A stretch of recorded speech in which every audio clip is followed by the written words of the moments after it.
어제에 이어서 이제 성물에 관한 규례가 나오죠.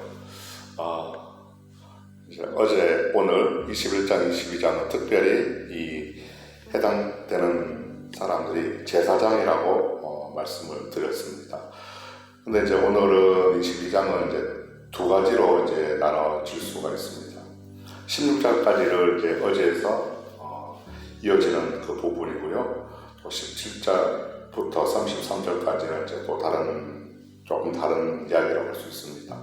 16절까지는 이제 성물에 관한 그 규례인데, 특별히 이제 제사장들과 그들의 가족들 중에 누구는 또 성물을 먹을 수 있고, 또 누구는 뭐 제사장의 가족들이라 할지라도 어떤 경우는 먹어서 안 되는 경우가 있습니다. 그것을 오늘 21장에 앞에 이어가지고 오늘 22장 16절까지 이제 그런 규정이 나옵니다. 그리고 이제 뒤에 얘기는 하나님께 제사를 드릴 수 있는 제물이 있습니다. 어떤 거는 드릴 수 있고 어떤 건 드릴 수가 없는데 거기에 대한 구분을 해놓은 이제 규정이고요. 그래서 이제 오늘 21장과 22장은 특별히 제사장에 관한 성결법을 다루고 있습니다. 근데 오늘 앞에 21장 가운데 한 구절을 잠깐 보려고 합니다. 21장 22절 한번 보실까요? 21장 22절에 보면은 이렇게 얘기합니다. 그는 그의 하나님의 음식이 지성물이든지 성물이든지 먹을 것이나 그랬습니다. 이 말씀은 우리가 잘 아는 대로 여기 보니까 하나님의 음식이 지성물이든지 성물이든지 너희는 먹을 수 있다. 그러나 이런 얘기죠. 그러니까 조건이 있다는 것입니다. 너희들이 먹을 수 있는 조건이 있다. 그러니까 하나님의 음식이 지성물이든지 성물이든지 간에 다 먹을 수는 있지만은 그 조건이 있다. 그렇게 얘기를 합니다. 여기서 이제 지성물이라는 것은 우리가 잘 아는 대로 거룩한 물건을 말합니다. 거룩한 물건. 하나님께 제사를 드리고 남은 부분이 있는데 그 남은 부분을 먹을 수는 있지만은 먹을 수 있는 장소나 먹을 수 있는 사람도 하나님이 정하신 규정대로 해야 된다는 것을 말씀하고 있습니다. 이렇게 해서 이제 성물은 하나님께 속한 거룩한 물건이라는 것을 알 수가 있죠. 하나님께 속했기 때문에 제사장이라고 해도 또 부정한 사람은 하나님의 성물을 먹을 수가 없게 됩니다. 그러니까 만약에 제사장이 부정한 채로 하나님의 성물을 먹었을 경우에는 하나님의 성물을 더럽히게 되는 격이 되기 때문에 그 벌로 이제 죽게 됩니다. 그게 이제 16절까지 이야기고요. 오늘은 이제 뒤에 우리가 한번 17절부터 33절까지 하나님께 제물을 드릴 때도 규정이 있는데 이 규정에 대해서 한번 좀 보려고 합니다. 어떤 것은 드려야 되고 또 어떤 것은 또 드리지 말아야 되고 그런 것도 있는데 어떤 것은 어떻게 드려야 되는지 우리가 한번 보려고 합니다. 하나님 앞에 제물을 드릴 때 어떤 것을 가지고 어떻게 드려야 될까를 이 시간 좀 나누려고 합니다. 우리가 18절 한번 볼까요? 18절 보시면 이렇게 얘기합니다. 아론과 그의 아들들과 이스라엘 온 족속에게 말하여 이르라.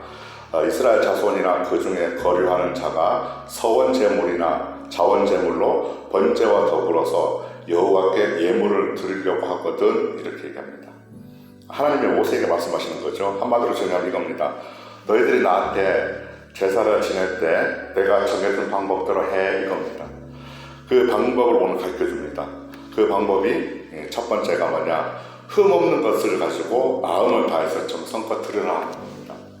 잘 골라가지고 나한테 갖고 와 이겁니다. 19절이죠. 19절 한번 보시면 이렇게 얘기하십니다.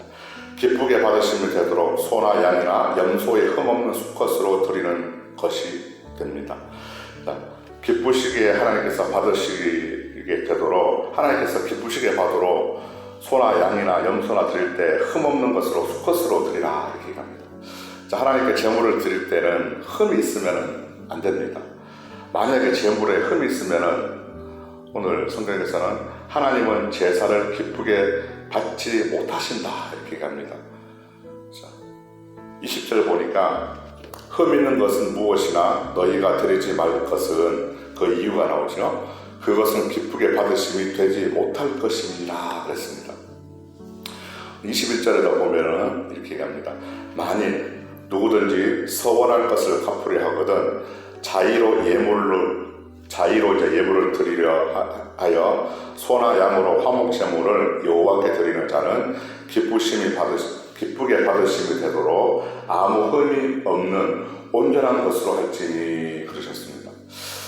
하나님께 이제 제물을 드릴 때는 자의로 예물을 드릴 수가 있는데 그런데 드리되 아무 흠이 없는 온전한 것을 드려가지고 그 제물이 하나님이 기쁘시게 받도록 하라고 이렇게 말씀하십니다. 하나님께 제물을 드릴 때 흠이 없는 것을 드려야 하는 이유가 뭘까요? 그게 바로 이제 레위기에서 얘기하는 핵심이죠. 바로 이제 거룩입니다. 하나님께서 거룩하신 분이시기 때문에 그렇습니다. 레위기 19장 2절에 보면은 우리가 잘 아는 대로 이렇게 얘기합니다. 하나님은 이제 내가 거룩하다 이렇게 자신이 거룩하다고 말씀하시죠. 너희는 거룩하라 이는 나 여호와 너희 하나님이 거룩함이니라 그랬습니다. 하나님은 거룩하시기 때문에 흠 있는 것을 하나님은 받고 싶어도 받지를 못하세요. 그래서 우리는 이제 하나님께 제물을 드릴 때는 온전한 제물로 흠이 없는 것으로 드려야 하는 것입니다. 우리가 이제 예물도 마찬가지입니다. 하나님께 예물을 드릴 때도 우리가 자의로 예물을 드려서 하나님 기쁘시게 예물을 드리는 그 사람의 어떤 마음과 정성을 다해서 거기 담아서 드려야 하는 것이죠. 또 농작물도 마찬가지지 않습니까? 곡식이나 뭐 열매, 이제 우리가 이제 추수감사절이나 감사절 때 보면은 오히려 제일 좋은 거를 드리잖아요. 수확의 감사로 이제 제물을 드릴 때도 처음 딴 것을 이렇게 잘 골라가지고 또 흠 없는 것으로 하나님 앞에 올려드립니다. 또 하나님 앞에 올려드릴 때는 이렇게 가장 좋은 것을 가지고 정성을 다해가지고 드리게 됩니다. 그럴 때 이제 하나님은 오늘 기쁘시게 받으신다 이렇게 얘기하셨습니다. 근데 여기서 이제 흠이 없다는 것은 물론 이제 뭐 과일 같은 경우도 이제 막 아니면 곡식이나 제물에 대해서 흠이 없는 것, 상처가 없는 것도 얘기하지만은 이 흠이 없다는 것은 온전한 것을 의미합니다. 온전한 것. 우리에게 있어서 성도에게 있어서 온전한 것이 되는 것이 뭘까요? 온전하신 바로 예수님을 얘기합니다. 바로 이제 예수 그리스도를 상징을 하는데 예수님께서 우리의 죄를 온전히 사해 주시기 위해서 죄가 없으신 하나님이 이 땅에 인간으로 오셔서 흠이 없는 제물이 되신 것을 의미합니다.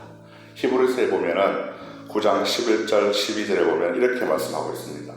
제가 한번 읽어보면 그리스도께서는 장래 좋은 일의 대제사장으로 오사 손으로 짓지 아니한 것 곧 이 창조에 속하지 아니한 더 크고 온전한 장막으로 말미암아 염소와 송아지의 피로 하지 아니하고 오직 자기의 피로 영원한 속죄를 이루사 단번에 성소에 들어가셨느니라 그랬습니다.